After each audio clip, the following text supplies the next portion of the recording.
दोस्तों नमस्कार। ये समय कोई साधारण समय नहीं है। फिर एक सवाल पूछने वाले को सजा देने की तैयारी हो रही है। उसे संसद से निकालने की तैयारी हो रही है ताकि वह सत्ता के सबसे करीबी मित्र के खिलाफ सवाल न कर सके, क्योंकि सत्ता को यह पसंद नहीं है कि कोई उसके मित्र से सवाल करे और मित्र के मित्र पर उंगली उठे। सवाल करने वाले तो पहले ही कम हैं, लेकिन जो मुखर हैं, जो चेहरा हैं, पब्लिक जिन्हें पहचानती है, उनसे माइक छीन लेने के सारे जतन हो रहे हैं। संसद से बाहर करने की साजिशें हो रही हैं। जी हां, आपने मेरा इशारा बिल्कुल सही समझा। मैं बात महुआ मोइत्रा की ही कर रहा हूं।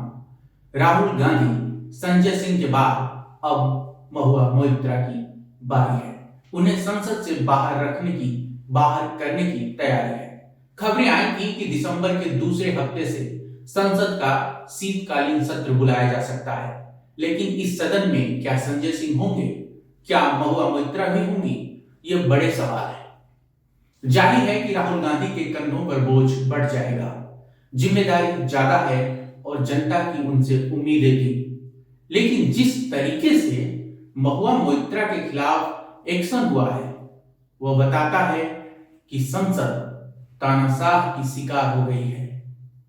लोहिया ने बिल्कुल सही कहा था। कितना प्रासंगिक है उनका वो बयान, उनका वो नारा कि सड़कें खामोश हुई तो संसद आवारा हो जाएगी। लेकिन लोहिया को उम्मीद नहीं थी कि 21वीं सदी की शुरुआत में भारत एक ऐसी सत्ता देखेगा जो कारपोरेट की गुलाम हो जाएगी।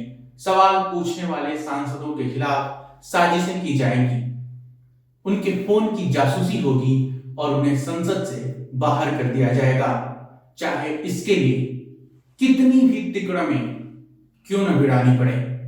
सत्ता सब कुछ कर पाएगी।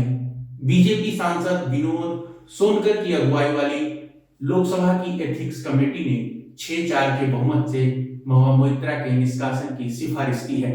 हालांकि इस सिफारिश के खिलाफ विपक्ष के 4 सांसदों ने कमेटी की बैठक में असहमति दर्ज कराई। समिति की सिफारिश पर महुआ मोइत्रा ने कहा कि ये कंगारू कोर्ट की प्री मैच फिक्सिंग है। इसमें कोई सरप्राइज नहीं है कि अंजाम क्या होने वाला है, लेकिन ये देशवासियों के लिए ये एक संदेश है, इंडिया के लिए एक मैसेज है कि भारत में संसदीय लोकतंत्र खत्म हो चुका है। बसपा के सांसद दानिश अली ने तो एथिक्स कमेटी के चेयरमैन और बीजेपी के सांसदों पर बड़ा आरोप लगा दिया। आरोप ये कि चेयरमैन और बीजेपी सांसदों ने ही कमेटी की कार्रवाई की डिटेल्स लीक की हैं, और इससे पता चलता है कि लोकसभा की कमेटी का एथिक्स कितना अच्छा है, कितना मजबूत है। पहले महुआ मोइत्रा ने ही खुद लोकसभा स्पीकर को पत्र लिखकर संसदीय नियमों की अवहेलना का आरोप लगाया था।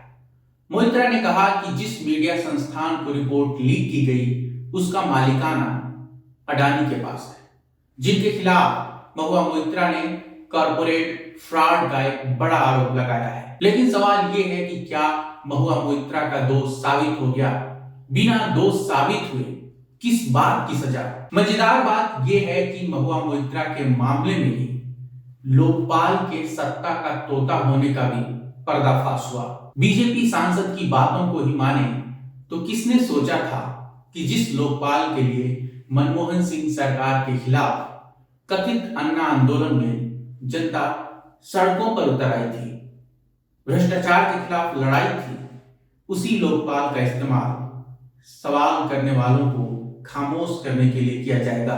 क्या आपको पता है कि इस देश का पहला लोकपाल कब नियुक्त हुआ था? अन्ना आंदोलन 2011 में हुआ था और पहले लोकपाल की नियुक्ति मार्च 2019 में हुई थी।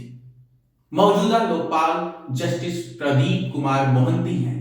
मोहंती साहब ने 28 मई 2022 को पद संभाला था और 8 नवंबर को मीडिया में आई खबरों की माने तो बीजेपी सांसद ने कहा कि लोकपाल साहब ने महुआ मोइत्रा के खिलाफ सीबीआई जांच का निर्देश दिया है। लोकपाल के ऑफिस की ओर से पहले ये खबर नहीं आई, बल्कि बीजेपी सांसद ने, जिन्होंने महुआ मोइत्रा के खिलाफ लगभग मोर्चा खोल रखा है, उन्होंने मीडिया को ये जानकारी दी। ये इस सत्ता की पहचान है इस सरकार में आधिकारिक पक्ष की ओर से बयान पहले नहीं आता। यहाँ साइड में खड़ा आदमी कानाफूसी करता है, तब जनता को पता चलता है कि अच्छा, सरकार बहादुर ऐसा सोच रहे हैं, ऐसा कर रहे हैं। ममता बनर्जी की पार्टी टीएमसी के second in command Abhishek Banerjee ने बिल्कुल सही सवाल पूछा कि एथिक्स कमेटी ने लोकसभा से महुआ मोइत्रा के निष्कासन की सिफारिश क्यों की, जब कुछ साबित ही नहीं हुआ। अभिषेक बनर्जी ने कहा कि बीजेपी के कई सांसदों के खिलाफ इम्पीचमेंट मोशन धूल फांक रहे हैं, उन पर कोई सुनवाई नहीं हुई। लेकिन सत्ता से अगर कोई सवाल करता है तो उसके खिलाफ तुरंत एक्शन होता है। दानिश अली को गाली देने वाले रमेश भिदोड़ी के मामले में क्या हुआ? कमेटी ने बुलाया तो रमेश भिदोड़ी पहुंचे ही नहीं, और फिर कमेटी ने पूछा कि कब आएंगे, तो भिदोड़ी ने जवाब देना उचित नहीं समझा। और फिर कमेटी की हिम्मत नहीं हुई कि रमेश भिदोड़ी से कुछ और पूछ सकें, कुछ और कह सकें। लेकिन मित्र के खिलाफ किसी ने भी बोला तो सारा सिस्टम एक्टिव हो जाता है कि कैसे भी करके सवाल पूछने वाले को चुप कराया जाए। राहुल गांधी का मामला कोर्ट के जरिए आया था। कोर्ट के फैसले को कोर्ट ने रोक दिया, स्टे कर दिया। लेकिन संजय सिंह और महुआ मोइत्रा का मामला सीधे कोर्ट से नहीं आता है, तो इस रात की सुबह जल्दी नहीं है। जनता भजन में मगन है, और जब तक होश आएगा भारतीय लोकतंत्र सत्ता की मुट्ठी में दम तोड़ चुका होगा।